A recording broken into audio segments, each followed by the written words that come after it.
If along the way, people are found to be liable, it is our duty to make sure that justice is served. There is nothing funny about it.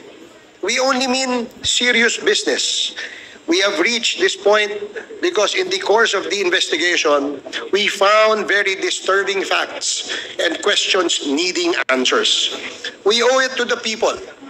As public servants, we pledge loyalty to them. They trusted us and voted us in office. We serve them.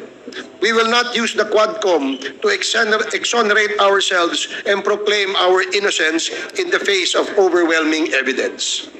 Now, if I may, I invite all of you to look at the screen and see the inconvenient truth. These numbers are from the official PNP reports as published both then and recently, last October 21, and not just made-up stories by the Quadcom. Ikumpara po natin ang unang 2 taon ng Duterte at BBM administration. Tingnan po natin ang total ng krimen o tinatawag na index crime volume.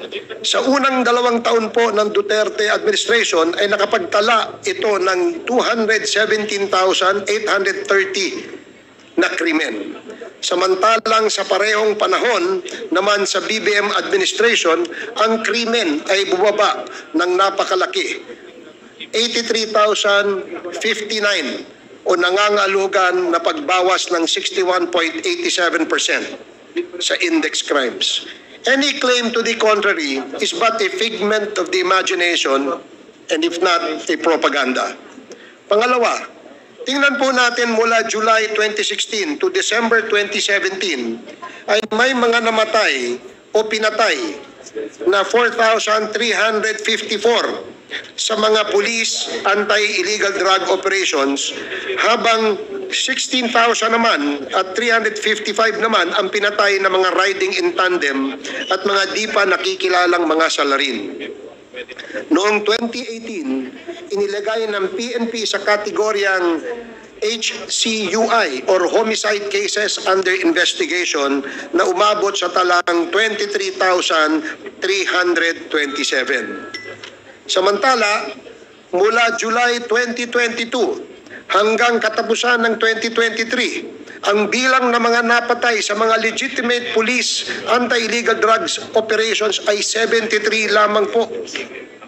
Pangatlo, may kabuuan na 115,435 na anti-drug operations na nakalikom lamang ng 3,294.44 kilos ng shabu na nagkakahalaga ng 18.43 billion pesos sa unang 2 taon ng dating Pangulong Rodrigo Roa Duterte, habang sa mas kakaunting anti-illegal drug operations lamang sa parehong panahon sa BBM administration ay 84,676, subalit nakalikom na mas maraming shabu na umaabot sa 6,481.16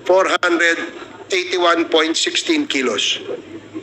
The anti-drug campaigns under former President Rodrigo Duterte from July 2016 to July 2018 and the current President Ferdinand Marcos Jr. from July 22 to early 2024 represent contrasting approaches in tackling illegal drugs and the crime in the Philippines. While both administrations aim to reduce drug-related crimes, their methods and resulting outcomes reflect significant strategic and operational differences. Here is a detailed comparison of the first 2 years of the administration's campaign. As has been shown earlier, ang numero po ay hindi po nagsisinungaling. Ito po ay galing sa Philippine National Police. Duterte's anti-drug campaign was characterized by an aggressive, highly visible approach involving frequent operations and a high fatality count. His administration focused on eradicating drug activity at all levels, which led to widespread arrests and significant drops in crime, but also raised concerns over human rights and due process. In contrast, the Marcos administration appears to have adopted a more refined approach, with an emphasis on improved crime-solving rates and efficiency in enforcement. The significantly lower number of fatalities coupled with large drug seizures and high-value arrests suggests a strategic pivot towards disrupting drug networks through focused, intelligence-driven operations. This approach may reflect a more sustainable model aiming to dismantle supply chains rather than focusing on sheer arrest numbers or area saturation tactics. In conclusion, both administrations achieved reductions in crime and drug-related offenses. But the Duterte administration's approach was more intensive and controversial, with high casualties and widespread operations. The Marcos administration has made efforts to continue the campaign with fewer fatalities, a higher concentration on strategic arrests, and increased operational efficiency, suggesting a potential shift towards a more systematic and less violent anti-illegal drugs approach. The numbers mentioned above are real numbers. Sa totoo lang po, hindi namin alam ang mga tunay na pangyayari sa likod ng mga numerong ito hanggang nag-umpisa ang ating investigasyon. Ang sinabi na ating lahat na kwento ay ang karamihan ng mga pinatay ay kagagawan ng mga vigilantes na hindi pa nakikilala, habang ang mga natitira ay biktima naman ng legitimate police operations kung saan ang mga pinatay ay sinabing ng laban. Sa mga testimonyang malayang ipinahayag sa ating mga pandinig, ay naipakita na marahil dito ay bunga ng pamamaslang ng mga operatiba o pulis na inutusang pilitin ang mga nahuhuli na manlaban upang tuluyan na silang mapatay. Sa pahayag ng dating Pangulong Duterte sa Senado, sinabi niya na totoong sinabihan niya ang kapulisan na mag-encourage o himukin ang mga suspects na lumaban upang patayin na sila at nang sa gayon ay matapos na ang problema. Mas nakakagimbal ang mga pahayag na may pabuya o reward ang mga operatibang makakapatay ng mga nasa listahan ng drug personalities.